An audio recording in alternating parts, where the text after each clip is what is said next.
ನರೇಂದ್ರ ಮೋದಿ ಅವರು ಸುಳ್ಳು ಹೇಳೋದು ಸುಳ್ಳನ್ನೇ ಮಾರುಕಟ್ಟೆ ಮಾಡಿರೋದು ಇವತ್ತಿನವರಿಗೆ. ಸುಳ್ಳು ಹೇಳೋದು ಬಿಟ್ಟರೆ ಬೇರೆ ಏನು ಹೇಳಿಲ್ಲ. ಮಂಗಳಸೂತ್ರ ಎಲ್ಲಿ ಇದು ಮಾಡ್ತಾರೆ?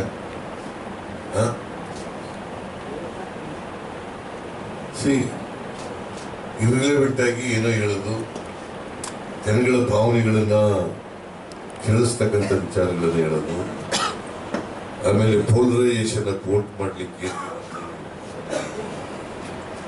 ಈ ಥರದವೆಲ್ಲ ಹೇಳಿ ಒಬ್ಬ ಈ ದೇಶದ ಪ್ರಧಾನಮಂತ್ರಿಯಾಗಿ ಇವೆಲ್ಲ ಇಂಥವೆಲ್ಲ ಹೇಳಿದ್ರೆ ಅವ್ರ ಘನತೆಗೆ ಧಕ್ಕೆ ಬರ್ತಕ್ಕಂಥ ಕೆಲಸ. ಎಲೆಕ್ಷನ್ ಟೈಮಲ್ಲಿ ಅದು ಕಾಂಗ್ರೆಸ್ ಪಾರ್ಟಿಗೆ ಏನಾದರೂ ಡ್ಯಾಮೇಜ್ ಆಗುತ್ತಾ ಎಂತ ಹೇಳಿಕೆಗಳು? ಅದಕ್ಕೆ ಕಂಪ್ಲೇಂಟ್ ಕೊಟ್ಟಿದ್ದೀವಿ ನಾವು. ಅದಕ್ಕೆ ಚುನಾವಣಾ ಆಯೋಗಕ್ಕೆ ಕಂಪ್ಲೇಂಟ್ ಕೊಟ್ಟಿದ್ದೀವಿ.